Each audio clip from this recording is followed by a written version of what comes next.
नमस्कार दोस्तों, आप सबका स्वागत है लास्ट मिनट एनालिसिस पे। और आज हम डिस्कस करेंगे नए टॉपिक पे, Reliance opportunity for India and threat to China. अगर आप नए हो तो हमारे चैनल को सब्सक्राइब कर दीजिएगा, बेल आइकन प्रेस कर दीजिएगा ताकि हर वीडियो की नोटिफिकेशन आपको मिल सके। आज हम मेनली 3 फैक्टर पे बात करेंगे: 5G network roll out in India, और जो रिलायंस का बिजनेस इन्वेस्टमेंट हुआ है रिसेंट टाइम में वेरियस कंपनीज के थ्रू, और क्या रिलायंस थ्रेट बन सकता है चाइनीज़ कंपनीज के लिए कि नहीं, और लास्ट में अपन डिस्कस करेंगे कंक्लूजन। सबसे पहले डिस्कस करते हैं 5G network roll out. 5G network roll out से मतलब है 5G से। 5G मतलब 5th generation mobile communication. 5th generation का मतलब है कि ये 5th जनरेशन की एडवांस टेक्नोलॉजी है जो अपन यूज़ करेंगे कम्युनिकेशंस के लिए। इसका पहले था 1G, फिर 2G, फिर 3G, फिर 4G, फिर 5G। फर्स्ट जनरेशन में क्या था, मोबाइल फ़ोन्स बहुत भारी होते थे, ईंट के समान होते थे। उससे सिर्फ आप बेसिक कॉलिंग कर सकते थे, नेट सर्फिंग वो सब कुछ नहीं कर सकते थे। फिर आया 2G। 2G में भी यही चीज़ था कि फ़ोन के साइज़ छोटे हो गए थे, लेकिन आप उसको यूज़ नहीं कर सकते थे नेट चलाने के लिए, ना ही डेटा सर्फ कर सकते थे, ना ही वीडियो देख सकते थे, उसमें भी दिक्कत था। उसके बाद 3G से पूरा ये स्पेस बदल गया। थर्ड जनरेशन से ये हुआ कि जो फ़ोन्स थे वो कॉम्पैक्ट ऑलरेडी हो गए थे। उसके अलावा उनमें हम नेट सर्फिंग कर सकते थे, उससे वीडियो देख सकते थे, वीडियो अपलोड कर सकते थे। और 4G ने तो पूरा लेवल ही बदल दिया। 4G से आने के बाद क्या हुआ कि इंटरनेट की स्पीड्स हाई हो गई, मतलब आप हाई वीडियो कंज्यूम कर सकते थे, 1.5 GB वाले वीडियो, और आपको स्पीड ज़्यादा मिलने लगी और आप ज़्यादा देर तक नेट यूज़ कर सकते थे। और प्राइसेस ड्रॉप थे 4G के बाद इंडिया में। आप जानते हैं, जैसे हम पुराने यूज़र पहले 250 रुपये में सिर्फ 3 GB मिलता था, और आज की डेट में हर दिन का आप 1 या 2 GB पा ले सकते हैं। और इसका फीचर ऑफ 5G अगर देखा जाए 4G के कंपैरिजन में, 5G एडवांस इसलिए है क्योंकि इसमें मिलीमीटर वेव्स का यूज़ किया जाता है। मिलीमीटर वेव्स की वेवलेंथ कम होती है लेकिन उसकी फ्रीक्वेंसी ज़्यादा होती है। जैसे जैसे फ्रीक्वेंसी बढ़ेगी वेवलेंथ छोटी होती जाती है। वेवलेंथ छोटी होने से कि ये दूसरे सरफेस से पेनिट्रेट नहीं कर सकती। अगर पेनिट्रेट नहीं कर सकती मतलब इसमें स्पीड आपको ज़्यादा मिलेगी लेकिन कवरेज नहीं मिल पाता। 4G में क्या है, स्पीड आपको लिमिटेड मिलती है, हाई रहती है, बट इतनी हाई नहीं रह सकती बोल सकते हो आप, लेकिन उसमें कवरेज एरिया ज़्यादा मिलता है। और 5G में स्पीड है लेकिन उसमें एक प्रॉब्लम है कि उसमें कवरेज एरिया नहीं मिल पाता। उसके लिए फिर अपना पूरा टावर और नेटवर्किंग स्पेस को बदलना पड़ेगा। कैसे? टावर इसलिए बदलने पड़ेंगे क्योंकि उनको उस लेवल के इक्विप्ड करने पड़ेंगे छोटे छोटे हर घर पे या फिर हर स्ट्रीट पे, ताकि वो पूरा नेटवर्क पकड़ सके। क्योंकि बारिश वारिश में नेटवर्क्स बंद हो जाते हैं, 5G की वेव्स पेनिट्रेट नहीं कर पाती। और वैसे भी इंडिया में आज की डेट में भी सबसे ज़्यादा हाई नंबर ऑफ़ यूसेज है 2G फ़ोन्स के, और 2G यूज़र्स इंडिया में अभी भी बहुत है। और जैसे ही कि जियो के चेयरमैन और रिलायंस इंडस्ट्रीज लिमिटेड के चेयरमैन मुकेश अंबानी जी, उनका कहना है कि वो इंडिया को 2G फ्री बना के रखेंगे 2 से 3 साल के अंदर। और अफोर्डेबल 5G सॉल्यूशन, जैसे जियो के साथ उन्होंने किया था लाइव 4G फ़ोन्स लाए थे, वैसे ही अब वो अफोर्डेबल 5G फ़ोन्स लाएंगे। अफोर्डेबल 5G फ़ोन्स होंगे, और ये तो बात अलग है। और पहली बार जियो ने बोला है कि उसने अपना खुद made in India 5G solutions develop कर लिया है। अगर ये बात सही है तो इसका इम्पोर्टेंस बहुत ज़्यादा हो चुका है। कैसे? क्योंकि इसका मतलब है कि हम चाइनीज़ मोबाइल कम्युनिकेशन पर डिपेंड नहीं रहेंगे, हम खुद बना सकते हैं और दूसरे देश में एक्सपोर्ट भी कर सकते हैं। अगर दूसरे देश में एक्सपोर्ट भी कर सकते हैं मतलब हमारे को रेवेन्यू जनरेट होगा, और रेवेन्यू के बाद हमारी पॉपुलैरिटी होगी। अगर आपका प्रोडक्ट अच्छा है तो मतलब आप उससे हाई क्वालिटी दे सकते हैं और आप कंज्यूमर बेस गेन कर सकते हैं दूसरी कंट्री में भी। और इम्पोर्टेंस ऑफ 5G बहुत ज़्यादा होने वाला है इंडिया में, और जो फ्यूचर है 5G का वो बहुत ज़्यादा पॉजिटिव है। कैसे?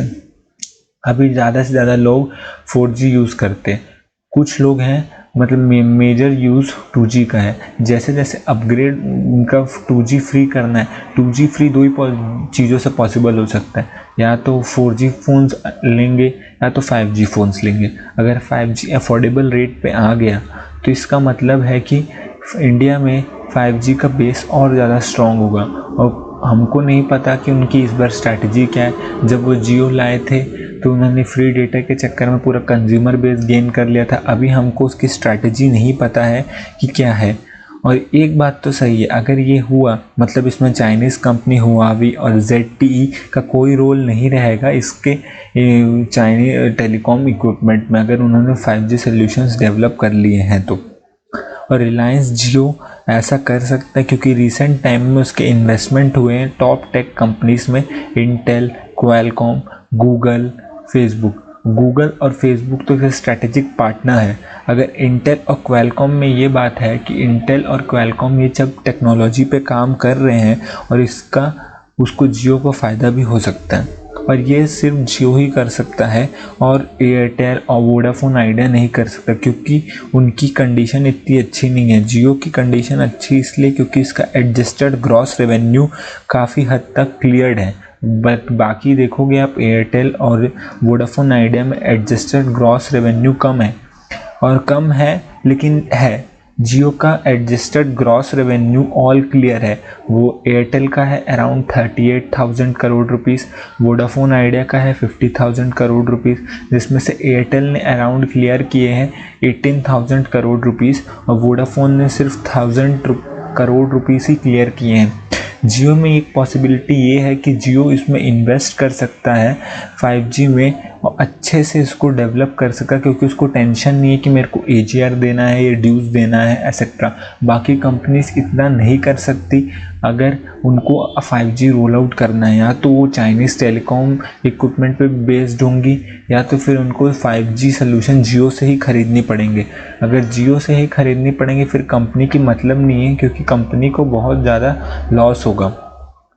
और जो यूके अभी रिसेंटली यूके ने एक मूव किया था, वो D10 कंट्री ग्रुप बनाएंगे जिसमें वो 5G टेक्नोलॉजी को रिसर्च डेवलपमेंट करेंगे। टारगेट है चाइना को आउट रख के। अगर जियो टेक्नोलॉजी डेवलप कर सकता है मतलब 10 देशों में जियो को स्ट्रॉन्ग होल्ड मिल सकता है और जियो का इन्वेस्टमेंट आ सकता है। अगर ये चीज़ अच्छे तरीके से हुआ तो मतलब जियो के लिए ये बहुत बड़ी बात है। तो हम 5G सोल्यूशंस एक्सपोर्ट कर सकते हैं बाहर देश को। सेकंड पॉइंट है अपना रिलायंस का बिजनेस इन्वेस्टमेंट।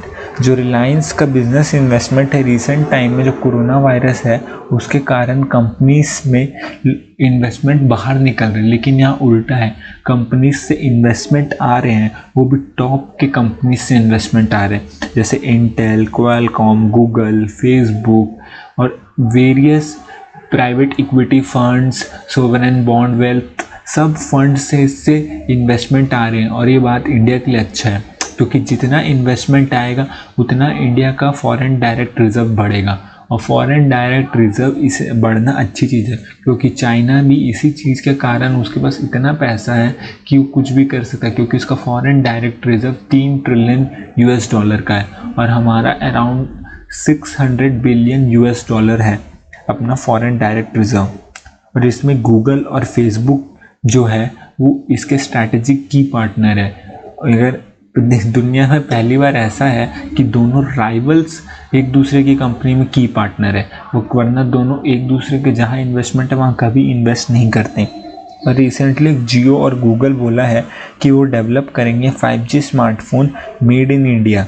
और 5G smartphone made in India का मतलब affordable 5G smartphone, high and वाले नहीं। हाई एंड वाले बनाने में दिक्कत ज़्यादा है और कॉस्ट हैवी रहते हैं, अफोर्डेबल बना सकते हैं। अगर अफोर्डेबल बन गया मतलब एक कंपटीशन मिल जाएगा डायरेक्ट चाइनीज़ कंपनीज़ को। और रिसेंट में अमेज़ॉन ने भी यही बोला है कि वो इन्वेस्ट करेगा रिलायंस के रिटेल में।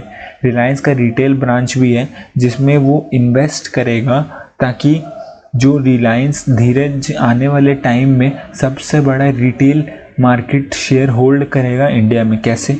रिलायंस अभी बात कर रहा है बिग बाज़ार को एक्वायर करने में। अगर ये सक्सेसफुल हो गया मतलब ये एक्वायरिंग हो गई तो इसमें एक चीज़ है कि इंडिया का ये सबसे बड़ा रिटेल चेन खड़ा कर देगा। और इसमें Amazon, various investor lined up थे, जैसे जियो के टाइम में अभी इन्वेस्टर्स लाइंड अप थे, इसमें भी वेरियस इन्वेस्टर्स लाइंड अप है। और जियो मार्ट भी, ये जियो मार्ट जो रिलायंस ने डेवलप किया है, ये भी डायरेक्टली टारगेट करेगा डी मार्ट और वेरियस ऐसे चीज़ को। और इसमें वेरियस इन्वेस्टर्स लाइंड अप हैं और आने वाले टाइम में आप देखेंगे नए से नए डील होते होंगे RIL के अंदर, रिलायंस इंडस्ट्रीज लिमिटेड के लिए। और हम थर्ड पॉइंट पे आते हैं, थ्रेट टू चाइनीज़ कंपनीज।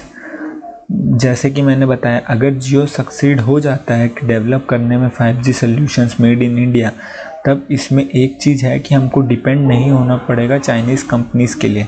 मतलब ये मैसेज क्लियर चला जाएगा कि हुआवी और ZTE को कि उनको टफ कंपटीशन मिलेगा अगर अफोर्डेबल प्राइस पे वो 5G इक्विपमेंट्स डेवलप कर पाते हैं। लेकिन एक चीज़ है, चाइनीज़ कंपनी को इससे डेफिनेटली इंडियन मार्केट लॉस होगा। अब इंडियन मार्केट ऐसा है कि वो किसी को स्टार बना सकता है और किसी को ज़मीन पे बिला सकता है। रिसेंट टाइम में जो गलवान के बाद हुआ है, चाइनीज़ इन्वेस्टमेंट धीरे धीरे डाउन हो रही है, अब उसको उतना एक्सेस नहीं मिल रहा है इंडियन मार्केट का।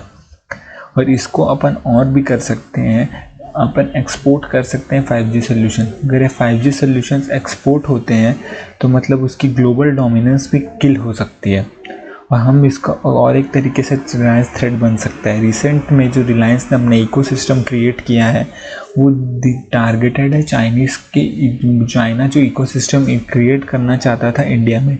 रिसेंट में जो ऐप्स बैन हुए और आने वाले टाइम में फर्दर ऐप बैन्स होंगे, अगर रिलायंस ऐप डेवलप कर सकते हैं चाइनीज़ वाला तो एक क्लियर कंपटीशन मिल जाएगा चाइना को और उनको इंडियन मार्केट का एक्सेस ऑलरेडी लॉस हो जाएगा।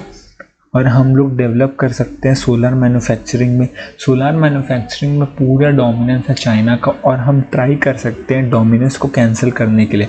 अगर ये डोमिनेंस कैंसिल हो गया मतलब उसको ग्रेट लॉस होगा। आने वाले टाइम में ये बात तो है, इंडिया से थ्रेट चाइना को मिलेगा और सबसे ज़्यादा मिलेगा रिलायंस इंडस्ट्रीज से, क्योंकि उसमें इन्वेस्टर्स लाइंड अप है, 5G सोल्यूशन इन्होंने बना लिया है, इनके पास सॉफ्टवेयर डेवलप करने के लिए टेक्नोलॉजी है, इकोसिस्टम क्रिएट कर रहे हैं। अगर सोलार मैन्युफैक्चरिंग में आ सकते हैं तो ये सबसे बड़ा झटका होगा चाइनीज़ को। और लास्ट में कंक्लूजन मेरा ये है कि अगर इंडिया 5G सोल्यूशन अच्छी तरीके से डेवलप कर पाता है तो इससे बड़ी बात कुछ नहीं है, क्योंकि हमको किसी दूसरे देश पर निर्भर नहीं होना पड़ेगा हमारे 5G सोल्यूशंस के लिए। हम अपने देश में बना सकते हैं और दूसरे देश को भी एक्सपोर्ट कर सकते हैं, जिससे हमारे टेलीकॉम ऑपरेटर्स का भी रेवेन्यू बढ़ेगा और नए जॉब्स भी पैदा होंगे, जैसे कि मैन्युफैक्चरिंग में बनेंगे, उसकी सप्लाई चेन बनेगी और धीरे धीरे ये अगर हुआ तो वर्ल्ड में हमारा भी नाम होगा कि हम भी ये कर सकते हैं। और रिसेंट टाइम में लग भी रहा है, क्योंकि जो रिलायंस के में इन्वेस्टमेंट आ रही है, जो बाकी चीज़ें हो रही है, इन्वेस्टर्स लाइंड अप है, सब चीज़ें लेके अगर ये हुआ तो रिलायंस को इससे बहुत ज़्यादा फ़ायदा होगा और इससे इंडियन इकोनॉमी को भी बहुत ज़्यादा फ़ायदा होगा।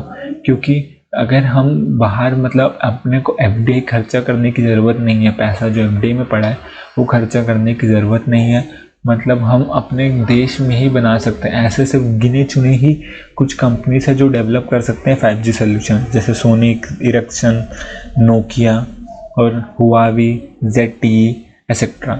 बस ये 4-5 कंपनी अगर रिलायंस कर लेती है तो इससे बड़ी बात कुछ नहीं है। अगर आपको वीडियो अच्छा लगा तो सब्सक्राइब कीजिएगा, लाइक कीजिएगा, शेयर